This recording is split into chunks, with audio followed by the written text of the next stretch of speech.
This channel does not promote any violent, harmful, or illegal activities. All content provided by this channel is meant for an educational purpose only. ये ऐसी जो समस्याएं, ये ऐसे राक्षस होते हैं ना, ये अपना चिढ़ना, अपना बौखलाहट इस पर ही पलते हैं। और इसलिए दिमाग शांत रखो। पहली बात समझो अपनी शक्ति क्या है, उसको बढ़ाते रखो। समझो उनकी शक्ति क्या है, ये ठीक से समझते हो और शांत मन से सोचते हो, तब कब क्या करना सब समझ में आता है। अपने देश के सामने अनेक समस्याएं हैं, ठीक है। कब नहीं थी और किसके सामने नहीं थी, किस देश के सामने नहीं थी, सबके सामने थी। समस्याओं का होना महत्वपूर्ण नहीं है, समस्याओं का प्रतिकार करने वाले हम हैं। हमारी गुणवत्ता क्या है, हमारी एकता कितनी है। संगठन यानी क्या है? एकता। एकता क्यों? स्वार्थ के लिए नहीं, संघ को कुछ पाना नहीं है। तेरा वैभव अमर रहे मां, हम दिन चार रहे न रहे। हम तो समझते कि हम जो कर रहे हैं, गीत सुना आपने, गंगा जले गंगा पूजा, जिससे लिया उसी को वापस कर रहे हैं। वो हमारी जननी है, उसके लिए हम काम कर रहे हैं, वापस कुछ मांगना नहीं है, हमको नहीं चाहिए कुछ। जो भी हमारे पास है वो तुम्हारे काम में लग जाए, हम धन्य हो जाएंगे, जीवन भी जाए तुम्हारे लिए। ऐसे हमको पाना कुछ नहीं है। फिर हमारी एकता का आधार क्या है? आत्मीयता। हिंदू समाज के सबके प्रति संघ का भाव आत्मीयता का है, अपार आत्मीयता का है। और हिंदू समाज के मन में संपूर्ण विश्व के प्रति आत्मीयता है। वसुधैव कुटुंबकम कहने वाला हिंदू समाज है। उस हिंदू समाज के घटक के नाते संघ कार्य का आधार भी शुद्ध सात्विक प्रेम है। ये प्रेम स्वार्थ के लिए नहीं है, ये प्रेम ध्येय के लिए है। परम वैभवम ने तुम्हें तत्स्वराष्ट्रम, इसके लिए हम काम कर रहे हैं। और वह परम वैभव देश का जब होगा, तब देश क्या सोचेगा? देश सोचेगा, हिंदू समाज सोचेगा, हिंदू राष्ट्र सोचेगा वसुधैव कुटुंबकम। भारत बड़ा होता है, सारी दुनिया की मित्रता करता है, शत्रुता करने वालों से भी मित्रता करने का प्रयास करता है। ये इतिहास है और वर्तमान है। बाकी सब लोग स्वार्थ की सोचते हैं, हम लोग संबंधों की सोचते हैं।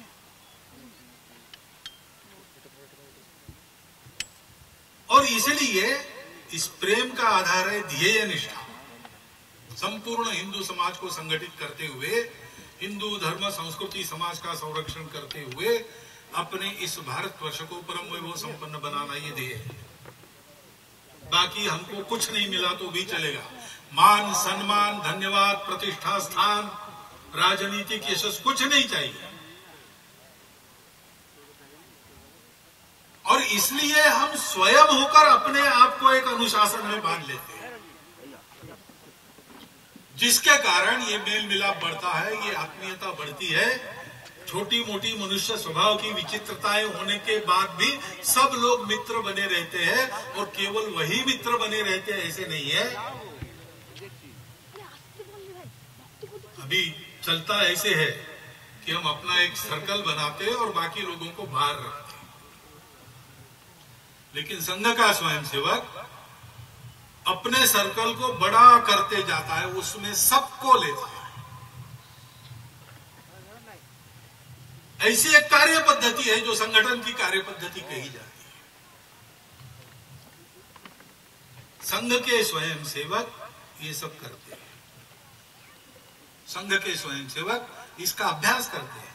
ये अपने आप नहीं होता, केवल विचारों से नहीं होता। रोज शाखा की साधना संघ के स्वयंसेवक करते हैं।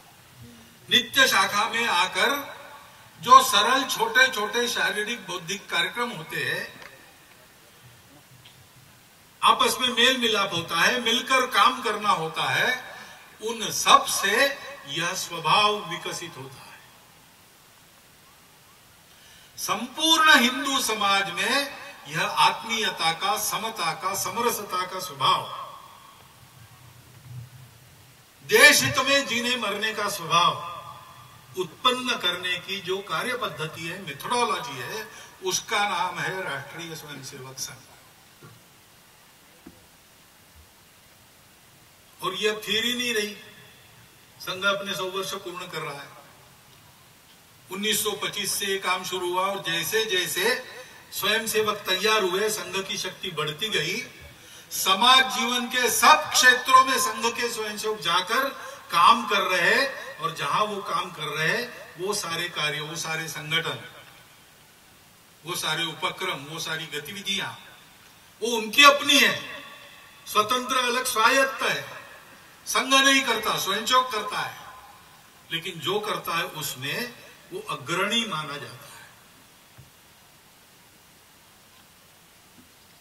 1,30,000 के ऊपर छोटे बड़े सेवा प्रकल्प सारे देश में स्वयंसेवक अपनी चमड़ी घिसकर, अपनी दमड़ी खर्चा करते हुए, सरकारी सहायता न लेते हुए, समाज को जोड़ते हुए करते हैं।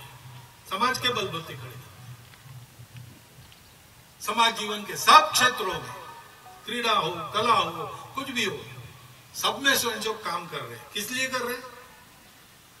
वहां यशस्वी होने के लिए नहीं कर रहे, उस कार्य के स्वभाव के परिष्कार के द्वारा भारतवर्ष की उन्नति में उनका सार्थक योगदान हो सके, ठीक ढंग से सब चले, इसके लिए कर रहे हैं। वहां के स्वभाव में, वहां के वातावरण में देश के लिए इष्ट परिवर्तन लाना, इसके लिए कर रहे हैं। स्वतंत्र अलग स्वायत्त है। संघ ने उनको संस्कार, विचार दिया है, प्रेरणा दी है। संघ को तो एक ही काम करना है, समाज को संगठित करना, संगठित रखना। उसके लिए इस प्रकार अपने जीवन को जीने वाले स्वयंसेवकों का निर्माण करना, यही संघ का काम है। इस संघ के कार्य को समझना चाहिए, क्योंकि बहुत सारे शतकों के बाद एक ऐसा काम भारतवर्ष में हुआ है। मुझे लगता है कि तथागत बुद्ध के बाद पहली बार इस प्रकार के स्वभाव निर्माण का कार्य संपूर्ण भारतवर्ष में हो रहा है। इसको समझने के लिए समय लगता है, और जिनको डर लगता है कि इस कार्य के बढ़ने से अपने स्वार्थ की दुकान बंद हो जाएंगे, वो तरह तरह का अपप्रचार भी करते, बाधाएं भी आती हैं। अज्ञान के कारण भी लोग गलतफहमी में कुछ कुछ कहते हैं, बोलते हैं।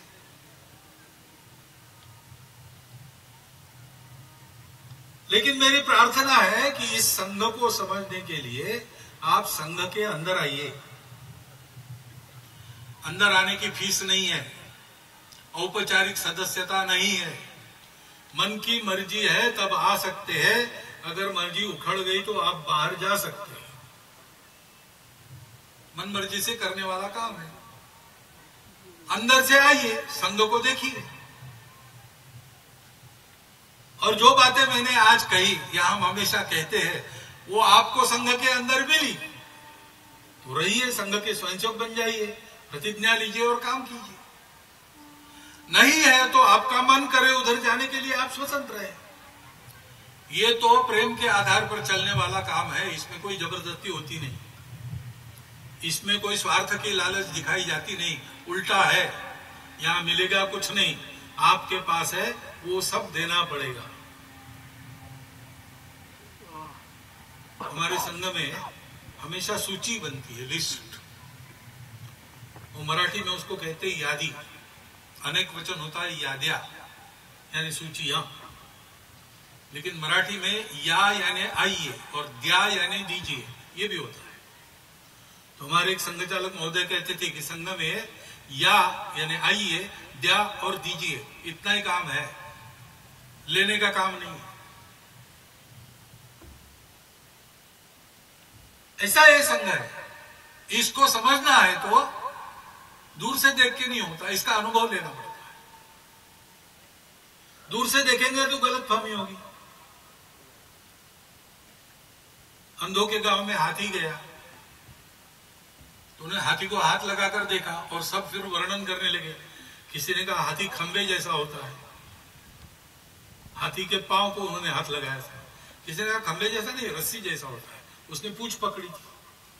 किसी ने कहा रस्सी भी नहीं, खंबा भी नहीं, बहुत बड़ी दीवार है, उसने पेट पर हाथ घुमाया था। लेकिन हाथी क्या है, जो देखेगा उसको पता चलेगा। ऐसे संघ क्या है, बाहर से देख के वर्णन करते हैं, अपनी अपनी समझ से देख के नहीं होता। संघ के अंदर आइए, संघ को देखिए, ऐसा ये काम है, ये ध्यान में आया, संघ के कार्यकर्ता बनिए। क्योंकि संघ को अपना नाम तो करना है नहीं, पूरा समाज देश के उत्थान में लग जाए, यही उसकी इच्छा है। और इसलिए पर्याप्त बड़ा संघ है, संपूर्ण देश में पहुंचा है। 70,000 के आसपास शाखाएं आती है हमारी, दुनिया में सबसे बड़ा संगठन कहलाते हैं हम। लेकिन फिर भी हम क्यों बढ़ना चाहते हैं? हमारे बढ़ने के लिए नहीं, पूरा समाज ऐसा हो जाए, संघ का नाम भी न रहे तो भी समाज में ये गुणवत्ता, ये एकता आ जाए तो देश का भला होगा और भारतवर्ष का भला होगा, तभी सारी दुनिया का भला होगा। दुनिया के पास भी दूसरा रास्ता नहीं है।